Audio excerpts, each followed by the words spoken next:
우리 예수 우리 왕이여 라는 찬양입니다. 함께 찬양하고 오늘 드릴 예배를 위해서 함께 통성으로 기도하겠습니다.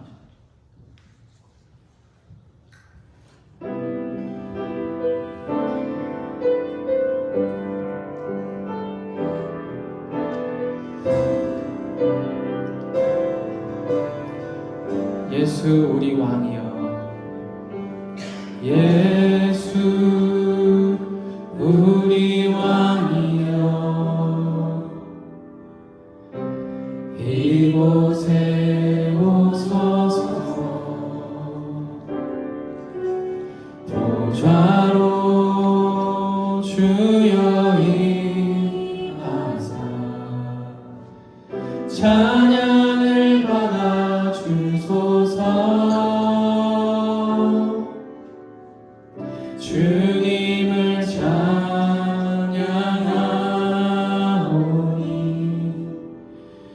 주님을 경배하오니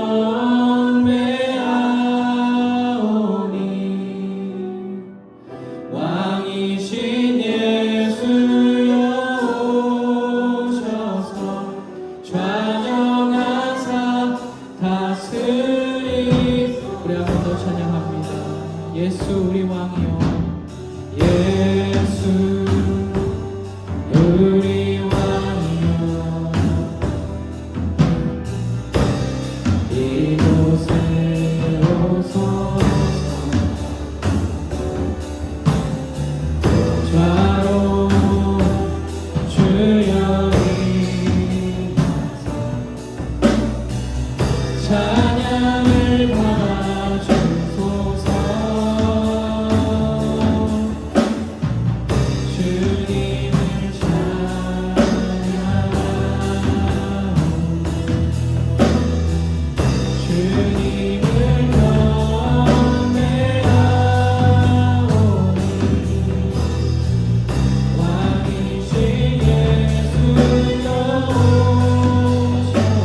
예배합니다.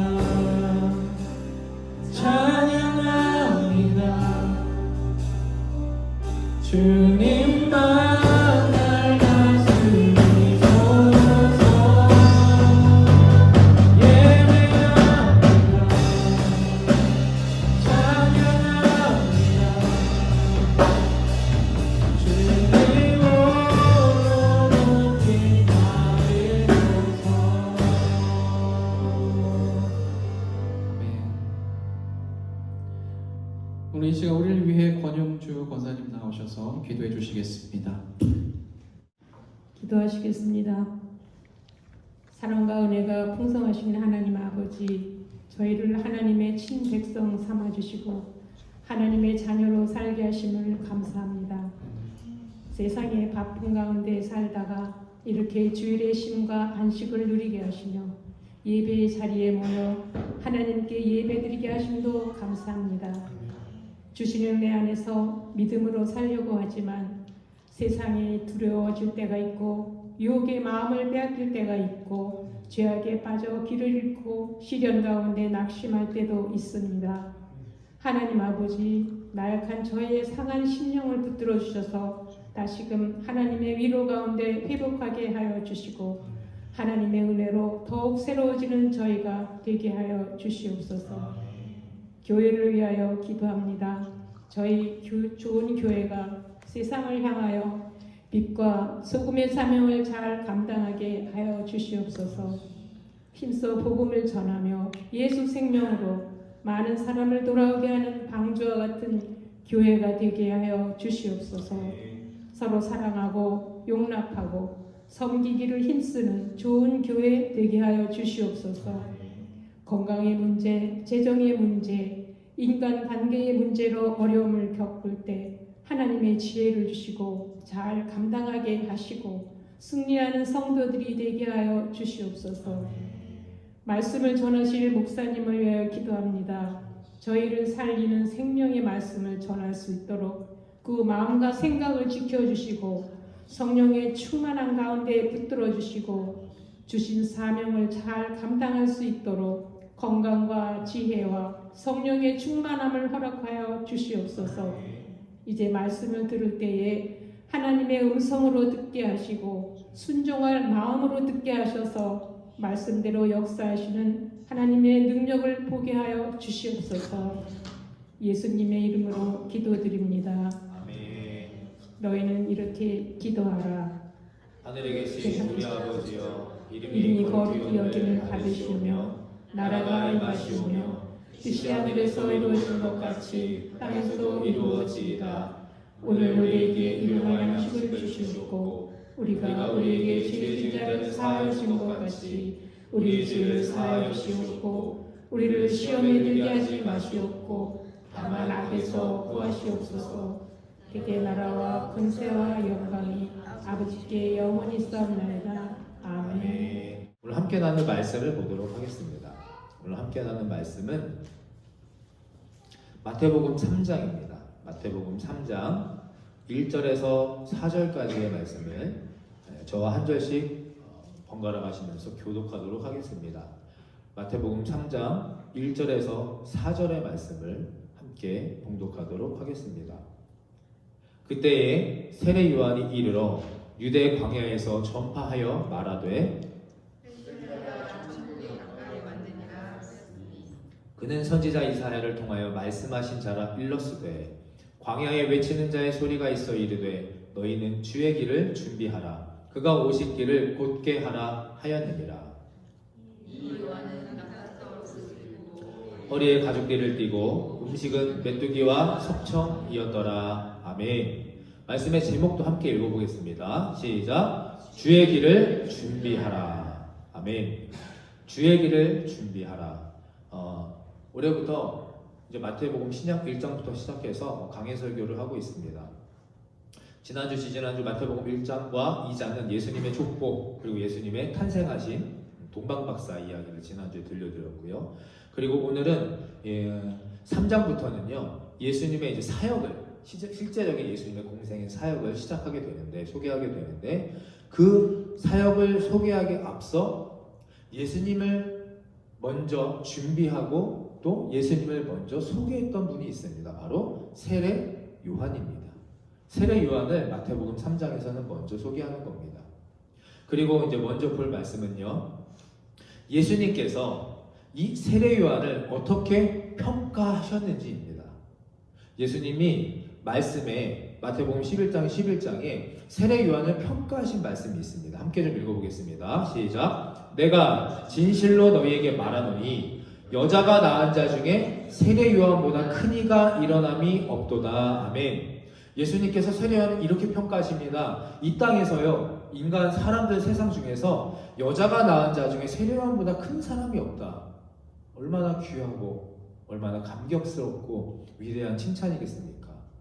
세례 요한이라는 사람이 도대체 어떤 일을 이 땅에서 했길래, 무슨 일을 했길래 예수님께서 여자가 낳은 자 중에 이 사람보다 큰 사람이 없다, 이렇게까지 인정을 하셨을까요? 그가 돈을 엄청나게 많이 벌어서 예수님께 드렸습니까? 아니면 우리 이 땅에서 유명한 똑똑한 스티브 잡스나 이런 사람들처럼 위대한 업적을 인류를 위해서 발견하고 또 그것을 전파했습니까? 아니죠. 세례 요한이 한 것은 단 한 가지였습니다. 단 한 가지. 이 한 가지 때문에 예수님께서 세례 요한을 이 땅에서 여자가 낳은 자 중에 가장 큰 자녀라고 인정하시고 칭찬하시고 축복하신 것입니다. 저를 따라해 주시겠습니까? 주님의 길을 준비한 자. 주님이 오실 길을 먼저 준비한 사람이었기 때문입니다. 성경은요, 주님의 길을 준비하는 가장 대표적인 사람으로 이 세례 요한을 제시합니다. 그러니까 우리가요, 정말 하나님께 인정받는, 칭찬받고 사용되는 그런 사람이 되기를 원하신다면 주님의 길을 잘 준비하며 살아가는 사람, 그 믿음 인생이 되면 된다는 겁니다. 주님의 길을 준비하는 것. 어떻게 하면 이 주님의 길을 잘 준비하는 사람이 될까요? 어떻게 하면 주님께 이렇게 인정받을 수 있고 축복받을 수 있는 그런 믿음과 삶을 살아갈 수 있을까? 첫 번째, 함께 읽어보겠습니다. 첫 번째, 시작. 성도는 회개의 열매를 맺어야 합니다. 다시 한번 읽겠습니다. 시작. 성도는 회개의 열매를 맺어야 합니다. 마태복음 3장 2절 3절의 말씀. 회개하라 천국이 가까이 왔느니라 하였으니 그는 선지자 이사야를 통해서 말씀하신 자라 일렀으되 광야에 외치는 자의 소리가 있어 이르되 너희는 주의 길을 준비하라 그가 오실 길을 곧게 하라 하였느니라. 아멘. 이 마태복음 3장은 이 사람의 선포로 이렇게 시작합니다. 누구의 선포입니까? 세례 요한의 선포죠. 여러분, 세례 요한 하면 다른 거 다 차치하시고 이것만 떠올리시면 됩니다. 회개하라. 무엇이 가까이 왔느니라? 천국이 가까이 왔느니라. 세례 요한의 사역과 믿음과 삶의 중점은요, 회개였습니다. 또 마태복음 4장 17절 함께 읽습니다. 마태복음 4장 17절 시작. 이때부터 예수께서 비로소 전파하여 이르시되 회개하라 천국이 가까이 왔느니라 하시더라. 아멘. 누구의 말씀입니까?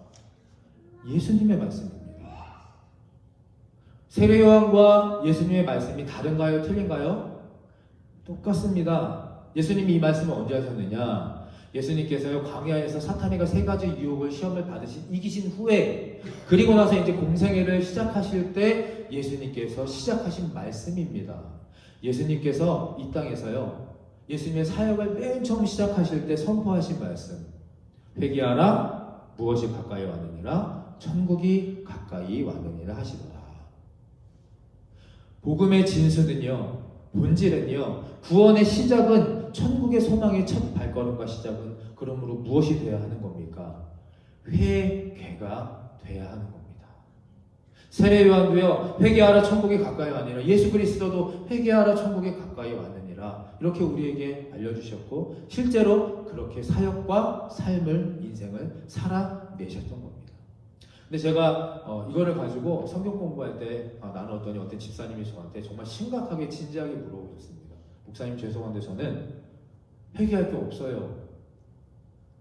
지금까지 살면서 남한테 한번 화낸 적도 없고요, 욕한 적도 없고요, 뭐 강도짓한 것도 없고 정말 아무리 생각해도 저는 도덕적으로 나쁜 짓 할 게 없는데 목사님 뭘 회개해야 할까요?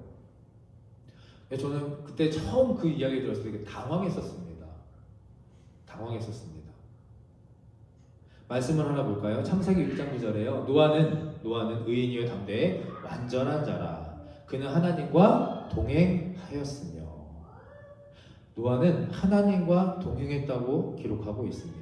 에녹도요 하나님과 동행하였고 하나님의 기쁨이 되었기 때문에 죽지 않고 하늘로 들림받았던 사람입니다. 여러분, 하나님 아버지께서 그분의 자녀인 저와 여러분들에게 무엇을 바라고 원하시는 줄 아십니까? 하나님과 동행하는 겁니다. 창세기 4장에 보면요, 우리가 하나님을 형상대로 만들었고 하나님을 예배하고 찬양하기 위해서, 영광 돌리기 위해서 만들어진 사람들입니다.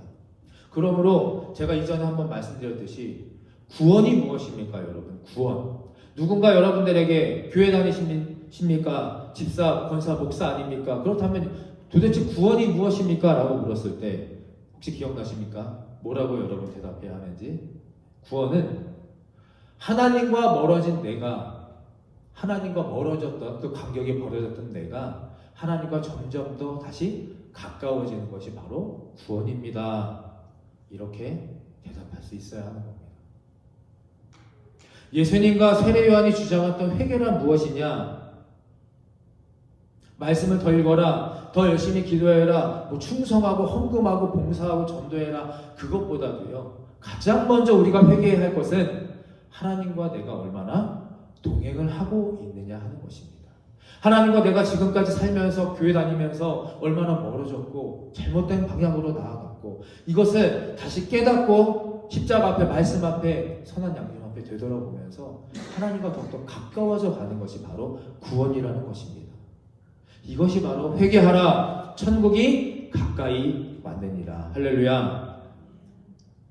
그것이 바로 세례요한과 예수 그리스도가 사랑하는 제자들과 또 사랑하는 사람들에게 외치셨던 복음의 선포의 시작이었음을 깨달으시기를 간절히 축원합니다.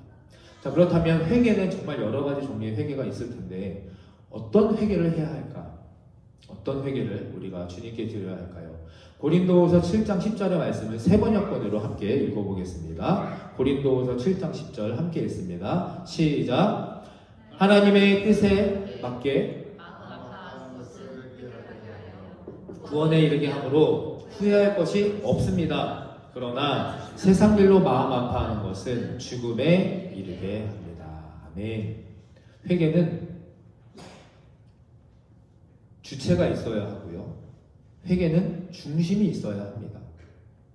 여러분들이 내가 회개를 합니다. 교회에 오거나 또 아니면 살면서 회개를 하죠. 아, 이거 잘못한 것 같아. 이렇게 하면 안 되겠어. 주체가 누구입니까? 그 회개의 중심이 무엇이냐 하는 겁니다. 하나님이 주체가 되어야 할 것이고요, 중심은 천국이 되어야 합니다. 여러분 자녀분들은 이제 키워보셔서 아마 저와 같은 그런 경험 또 고민을 하시지 않을까 싶습니다. 새 아들을 키우다 보니까 후회할 일이 참 많습니다. 어제도 엎드려 뻗쳐를 시켰는데 서로 나는 잘못하지 않았다, 동생이 했네, 형이 했네. 새 아들을 키우면서 가장 많이 후회하게 하는 것이 이 아이들을 어떻게 키워내야 할까라는 겁니다. 내 자녀를 세상의 방식이나 아니면 내 먼저의 부모님의 그 뜻에 따라서, 아니면 현재 부모의 욕심, 어떤 감정으로 키우려고 하는 것이 아닌가. 그런 제 자신을 발견할 때마다 기도합니다. 남들 시키는 과외도 시키고 싶고 클럽 활동도 보내고 싶고 또 여행도 다니지 못하고, 이런 후회도 분명히 있지만 그것보다 더 크게 회개하고 또 반성하는 것은 내가 바쁘고 피곤하다는 핑계로 신앙교육을 더욱 철저하게 시키지 못했다는 것에 있습니다. 저는 앞으로 제 아이들을 키우면서 사랑하는 자녀들에게 이 천국이라는 것을 더 많이 가르치고요, 자주 언급하려고 합니다. 천국이 있고 아빠 엄마가 나중에 죽어도 나중에 우리 천국에서 꼭 다시 만날 수 있어. 천국에 갈 수 있도록 우리가 기도하고 그렇게 여기서 살아야 돼. 현실적으로 아이들이 어떤 고민을 하는지 그 모든 고민 부모가 다 해결해 줄 수 없고 들어줄 수 없는 것 아니겠습니까? 그러니 하늘을 바라보며 기도하며 우리가 천국에 갈 것을 믿고, 하늘도 천국이고 이 땅도 천국에서 사는 것처럼 살아가기 위해서 그렇게 우리의 회개의 중심, 또 교육과 삶의 믿음의 중심이 이 땅이 아니라 천국이 되어야 할 줄 믿습니다. 천국이 되어야 할 줄 믿습니다. 왜냐하면 지금도 그렇지만요, 2000년 전 그 예수 그리스도의 시대에도 천국이 아닌 땅의 것으로 회개하고요, 땅의 것으로 살아가는 자들이 너무나 많았다는 사실입니다. 오늘 마태복음 3장 7절 9절에 보면 거짓, 형식, 그렇게 세례를 받으려 회개하려는 무리가 그 당시에도 존재했습니다.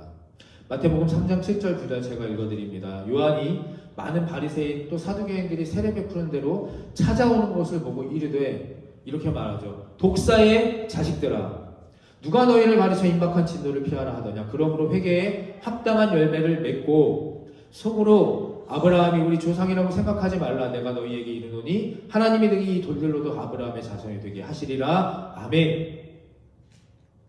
세례 요한이 거짓과 형식처럼 세례를 받으러 회개하러 나오는 자들에게 한 이야기입니다. 앞에 사진을 보시면 징그럽죠. 팔레스타인에서 서식하는 독사의 사진입니다. 이스라엘에 가면 가장 흔히 보이는 길바닥에 채이는 독사가 바로 이 독사라고 합니다. 야행성이고 사냥할 때는 몰래 숨어 있다가 먹잇감이 나타나면 순식간에 살금살금 가서 위협을 느낄 때 잡고, 또 자기가 불리하거나 위험할 때는 몸에 또아리를 틀고 눈치를 보고 있다가 그렇게 숨어 산다고 합니다. 세례 요한이 왜 이스라엘의 가장 흔한 그 독사를 표현하면서 바리새인과 사두개인들에게 그렇게 강하게 정죄했던 이유는 그들의 마음속에 이런 마음이 있었기 때문입니다. 9절에 속으로 아브라함이 우리 조상이라고 생각했기 때문입니다.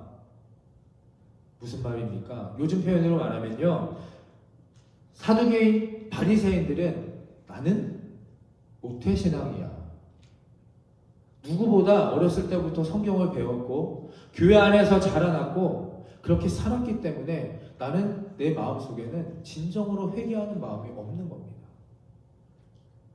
천국의 소망도 없고요, 십자가 예수 그리스도의 부활도 믿지 않으면서 그동안 자신들이 누리던 인기와 권력과 명예를 이 세례 요한이 이제 뺏어갈 것 같고, 그렇게 상황이 돌아가니까 눈치를 보면서 그 앞에 슬금슬금 찾아갑니다.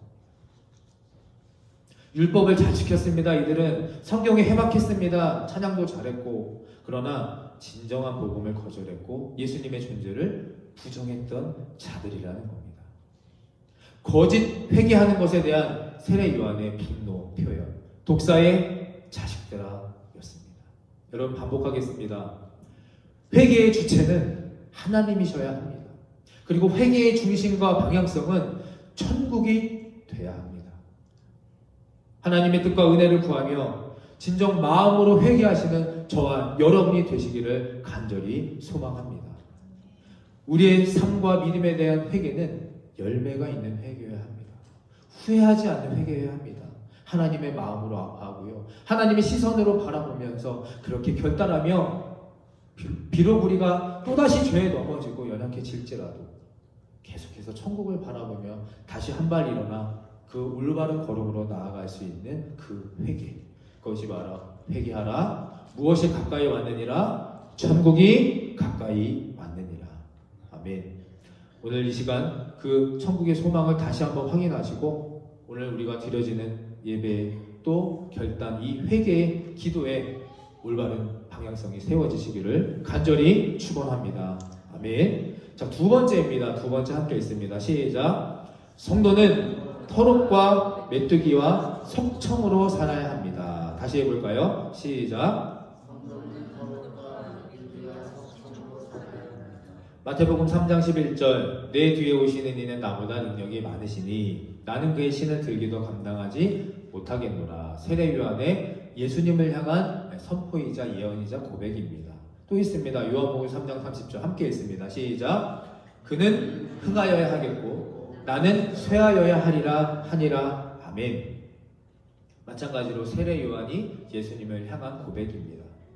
근데 세례 요한 입장에서 보면 어느 신학자가 이 책을 한번 써가지고 논문을 낸 적이 있는데 읽어봤었는데요. 세례 요한의 시기심과 질투에 대한 내용이었습니다. 예수님이 나타나기 전에 세례 요한은 당대 최고의 유명 인사였습니다. 요즘 말하는 아이돌이었습니다. 아이돌.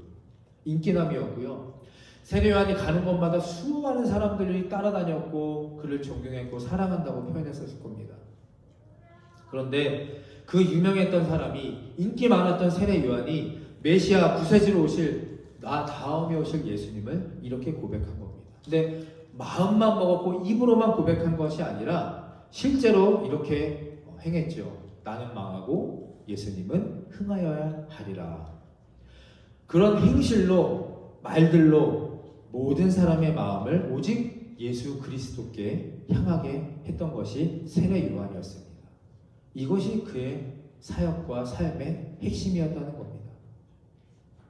예수님을 시기하고 질투하지 않았고요. 자신의 소명대로 그는 자신은 스스로를 감추고 뒤로 빠지면서 예수 그리스도만이 드러나기를 원했습니다.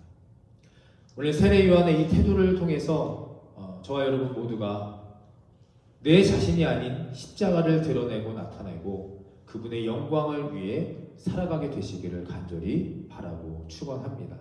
그런 뜻에서 세례 요한이 주님의 길을 어떻게 준비했는가, 현실적인 모습을, 외적인 모습을 함께 보려고 합니다. 마태복음 3장 4절 함께 읽어보겠습니다. 3장 4절 시작. 이 요한은 낙타털 옷을 입고 허리에 가죽띠를 띠고 음식은 메뚜기와 석청이었더라. 어떤 옷을 입었다고요? 낙타털의 옷을 입었습니다. 중동 지역의 이 기후는요, 낮에는 너무너무 뜨거워서 프라이팬에 계란을 올려놓기만 해도 계란이 익는 정도의 태양열, 사막의 모래의 열에 그 뜨거운 열기가 있는 그런 날씨라고 합니다. 또 거꾸로 밤에는 너무너무 추워서 얼어 죽을 수도 있는 그런 날씨라고 합니다. 그런데 세례 요한이 이 덥고 건조한 이 답답한 날씨 속에서 생활하고 입었던 옷은 어떤 옷이라고 말하고 있습니까? 낙타털의 옷이라고 합니다. 계란이 익을 정도로 더운 날에 입고 다닐 평범한 옷은 아니었다는 겁니다.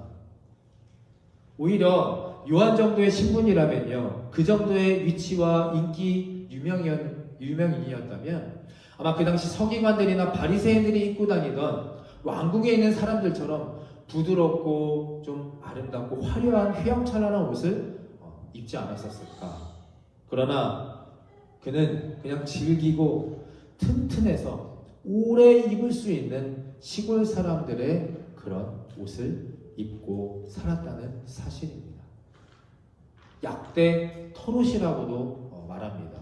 약대 털옷은 구약의 선지자들이 입고 다녔던 옷입니다.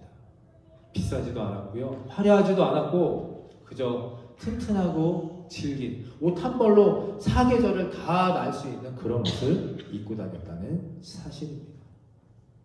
자신의 본분 그리고 예수 그리스도가 오실 것을 준비하는 자의 모습이라는 사실입니다. 저를 따라해 주시기 바랍니다. 나의 태도가 삶의 방향을 결정합니다. 아멘. 나의 태도가 삶의 방향을 결정하는 겁니다. 지난주 말씀드린 내용입니다. 세례 요한은 자기 스스로 자신의 본분과 위치를 확실하게 깨달았습니다. 마태복음 7장에 보면 제자들이 예수님께 질문하지요.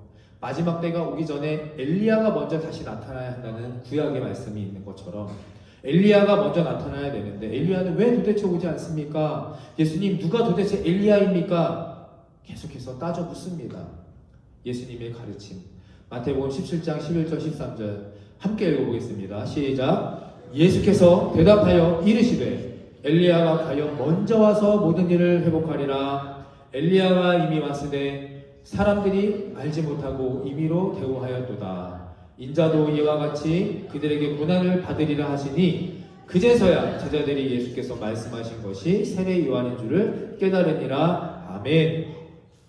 예수님께서 대답하십니다. 세례 요한이 엘리야야. 구약시대에 엘리야 선지자가 있었던 것처럼 신약시대에 내가 예수 그리스도 오기 전에 먼저 길을 닦고 준비하고 예비한 선지자가 있었어. 그게 바로 누굽니까? 세례 요한이라는 겁니다. 그 세례 요한은 자신의 그 일을, 사명을, 인생과 믿음의 소명을 확실히 깨달아 알고 있었습니다. 그렇게 해서 입고 다녔고 그렇게 해서 먹고 다녔고 그런 발걸음과 그런 언행을 하며 살았다는 사실입니다. 그제서야 제자들은 하나님이 행하시는 일들 또 성취하실 것들을 듣고 이해하고 따르기 시작하는 겁니다. 현재 일어나고 있는 그냥 모든 일들이 그냥 이루어지는 것이 아니라 구약에 또 성경에 약속된 언약들이 하나하나 성취되고 그 역사의 현장에 자신들이 속해 있음을 제자들도 깨닫게 된 것입니다. 누구 때문에요?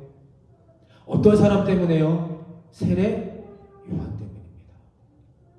주님 오실 길을 그 누구보다도 그 삶과 믿음을 통해서 준비하고 드러내고 예비하고 살았던 세례 요한 때문입니다. 더운 날씨에도 낙타 털옷을 입고 살았던 세례 요한. 여러분, 성도의 복장과 언행이 왜 중요한지 아십니까? 복장과 언행. 특별히 저는 오늘 좀 복장에 대해서 잠깐 말씀을 드리고 싶습니다. 어떤 집사님은 저한테 그러세요. 목사님은 트레이닝복이 너무 잘 어울리세요. 저보고 트레이닝복 이제 가끔 운동할 때마다 그런 이야기를 많이 합니다. 저도 압니다. 저도 트레이닝복이 너무 편하고요. 트레이닝복 입고 다니는 거 좋아합니다. 그리고 때로는 캐나다잖아요. 그래서 캐나다니까 목사님들도 그냥 뭐 라운드 티나 간단한 캐주얼한 옷을 많이 입고 캐나다 목사님들은 그렇게 하시는 것도 보고 실제로 한인 목사님들도 타이 안 매시고 그렇게 하시는 분들도 꽤 많은 걸로 제가 알고 있습니다. 뭐 어떤 분들은 그럽니다. 꼰대네, 뭐 고리타분하네, 80, 90년대 이야기를 하네. 저희 아버지 세대만 해도 저는 기억이 나는 게 아버지 교회에서 이제 저도 어렸을 때 있었을 때 갑자기 예배를 시작하신 아버지가 너 일어나 딱 이렇게 손가락질을 지명을 합니다. 그런데 딱 보면 모자를 쓰고 있는 친구가 있었습니다. 모자 벗어. 가정예배 드릴 때도요, 저희 집은 양말을 신지 않으면 가정예배에 참여할 수가 없었습니다.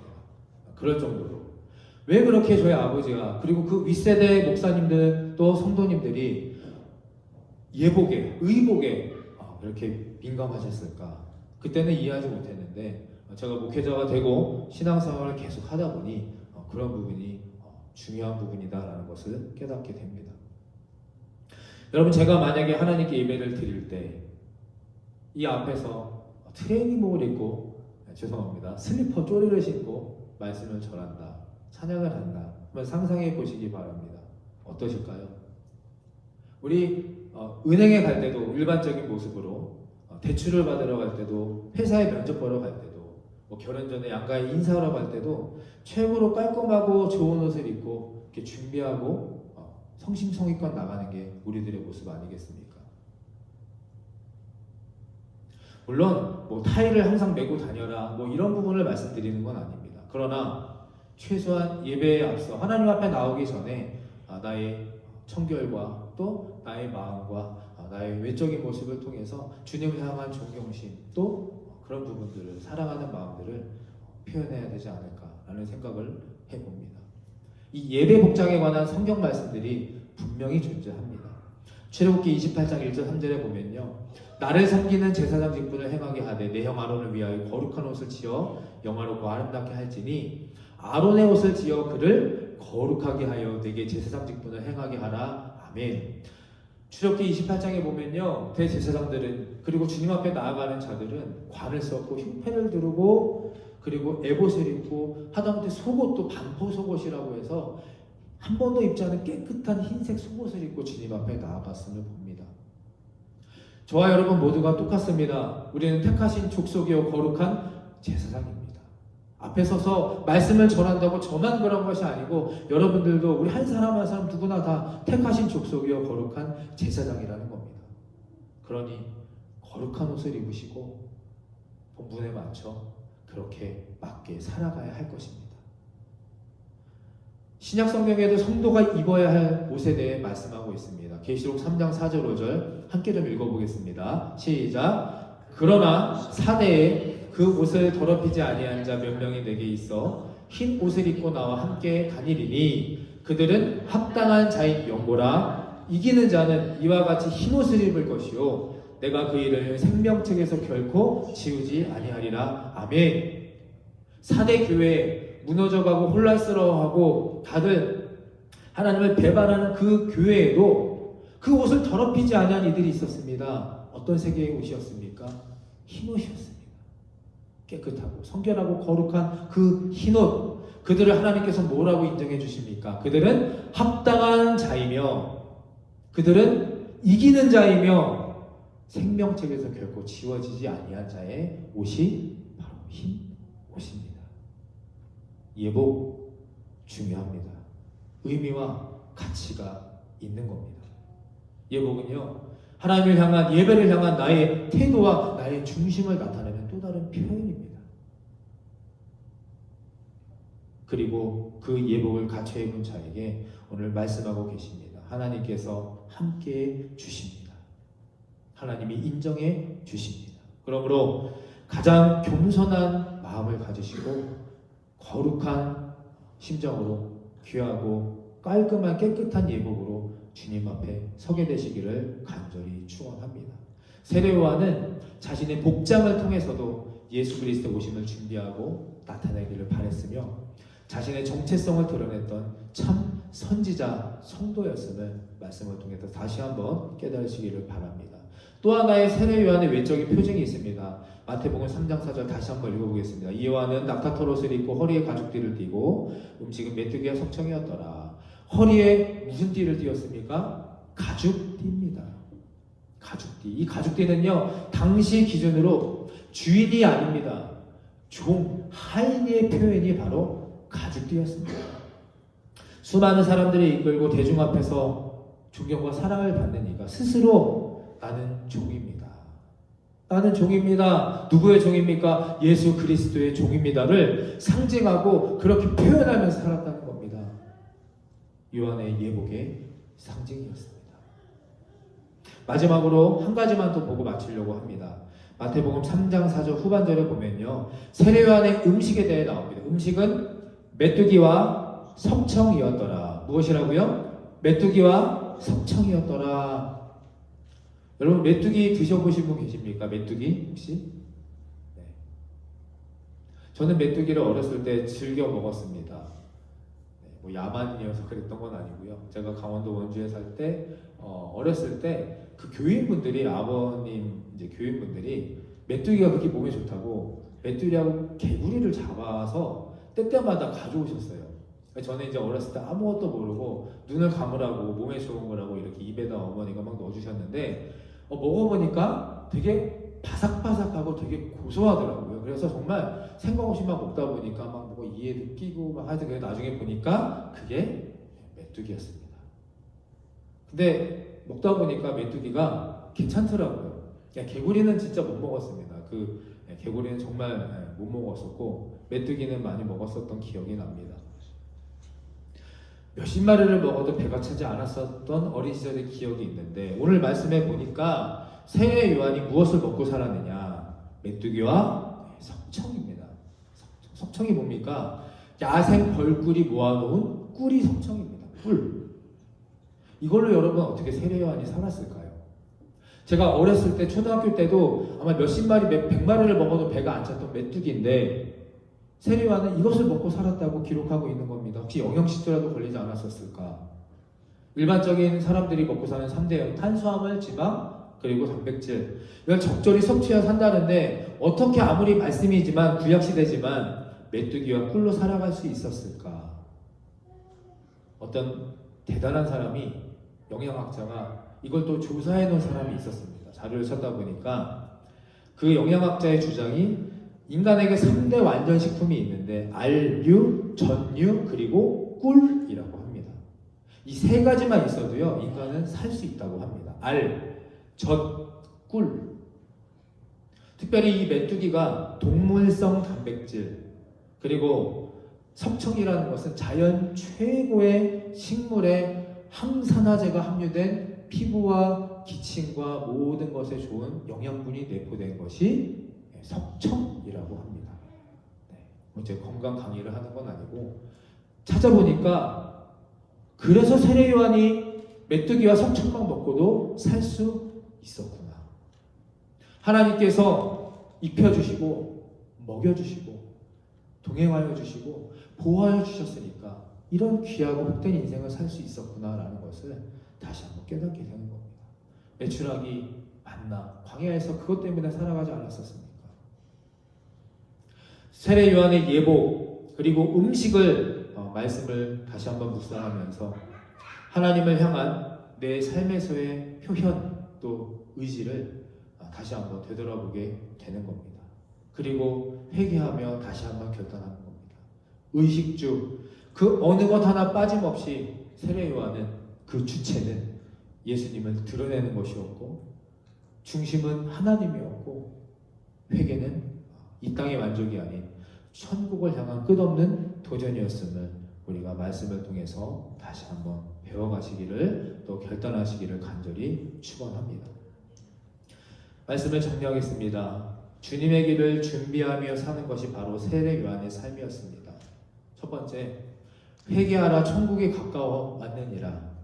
회개를 할 때 내 감정이나 사람이나 환경만 가지고 회개하면 끝나는 것이 아니라 내 결단으로 끝나는 것이 아니라 그 회개하는 모든 말과 환경과 그 사람들 가운데 그곳에서 먼저 하나님의 뜻을 구하며 말과 마음뿐이 아닌 행동으로 적용으로 합당한 열매를 맺으며 살아가게 되시기를 간절히 기도합니다. 후회하고 회개하고 또 회개하고 또 후회하고 그렇게 살아가다가 인생 끝자락에 가서 돌이킬 수 없는 후회를 해봐야 누구를 탓하겠습니까?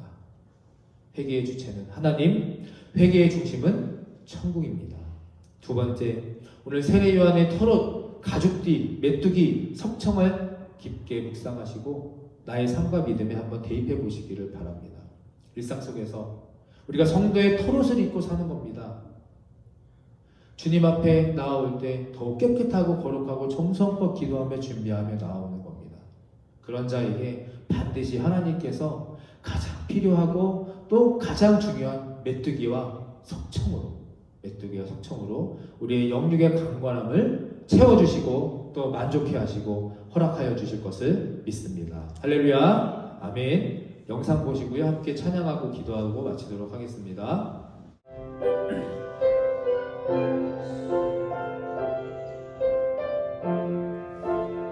우리를 만지시고 이끄실 성령님이시고 함께하기 원합니다. 주님의 성령 지금 이곳에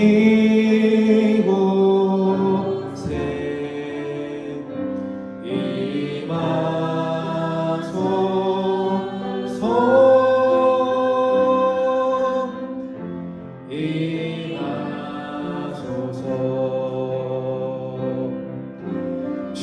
주님의 성령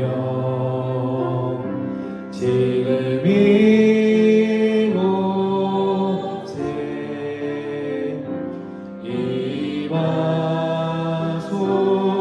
임하소서.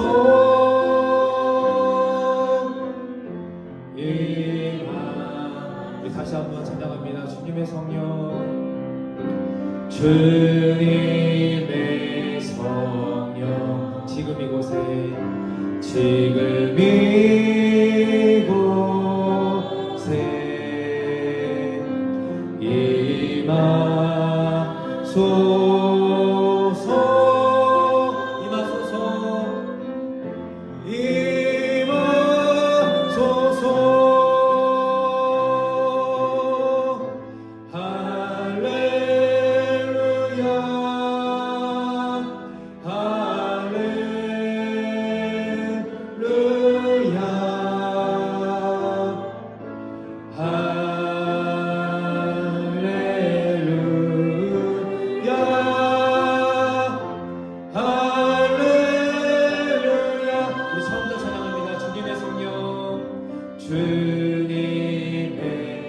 성령 지금 이곳에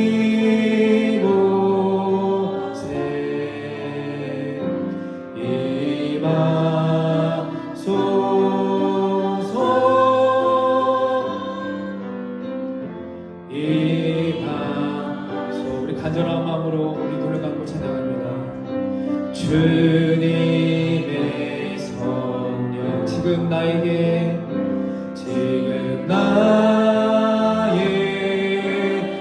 임하소서.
두 손을 우리 가슴에 모으시고요, 누르고 감으시고 소리를 내셔도 좋고요, 또 마음속으로 기도하셔도 좋습니다. 주님의 성령만이 나를 다스릴 수 있고 우리를 변화시킬 수 있고 천국을 향한 소망 그리고 후회하지 않는 회개를 하게 하실 것입니다. 우리가 아무리 뛰어나고 아무리 잘나고 아무리 능력이 많아도 우리는 후회할 수밖에 없는 존재들의 인생들인 겁니다. 주님이 이 시간 나와 우리와 함께하여 주셔서 그 보혜사 성령님으로 우리 오늘 머리부터 발끝까지 기름 부으심 덮어주시고 예수 그리스도 십자가의 보혈로 우리를 거룩하고 성결하고 깨끗하게 바꿔주셔서 하나님 한 번밖에 없는 인생 또 다시는 돌아오지 않을 이 믿음의 시간을 절대 후회하지 않도록 성령의 열매를 맺을 수 있는 합당한 자로서 이기는 자로서 그리고 생명책에 기록되는 그런 자들로서 살아가게 하여 주시옵소서. 주여 한번 하시고 간절한 마음으로 그 성령의 열매를 맺게 해달라고 회개하게 해달라고 외치며 기도하며 나아갑니다. 주여 주여 주여. 그렇습니다. 주님의 시간 우리가 함께 기도하며 나아갑니다. 하나님 주님의 성령이 오늘 이곳에 임하게 하여 주시고 하나님 주님의 성령이 하나님 나에게 우리에게 우리 총계 모두 위에 하나하나 덮어주시고 임자하여 주셔서 하나님 깨닫게 하여 주시옵소서. 분별하게 하여 주시옵소서. 지혜도 주시고 직력도 주시고 능력도 주시고 힘과 위로와 소망을 주셔서 하나님 회개하는 후회하지 않는 하나님 절대 후회하지 않는 회개의 삶을 살아가게 하여 주시옵소서. 매일밖에 원합니다. 하나님 입으로만 하나님 우리 생각으로만 마음으로만 회개하며 살아가는 것이 아니라 하나님 우리의 미입으로서 하나님 우리의 중심으로서 우리의 삶과 믿음으로 태도로서 언행으로서 살아가게 하여 주시옵소서. 진정한 회개를 통해 하나님이 일하시는 하나님이 이끄시고 인도하시고 보호하시는 그런 삶과 믿음을 통하여 하나님 영광의 누리는 삶 살아가게 하여 주시옵소서. 이 땅에서는 천국을 누리며 살아가게 하여 주시고 하늘에서는 천국을 누리며 살아가게 하여 주시고 이 모든 일을 통해서 그 영광의 십자가의 길을 걸어갈 수 있는 아버지 우리 모두가 주 되게 하여 주시옵소서. 주님 주시옵소서. 할렐루야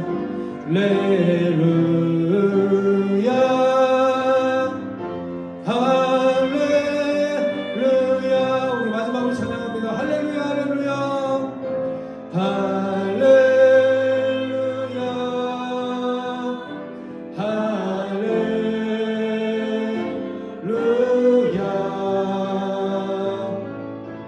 할렐루야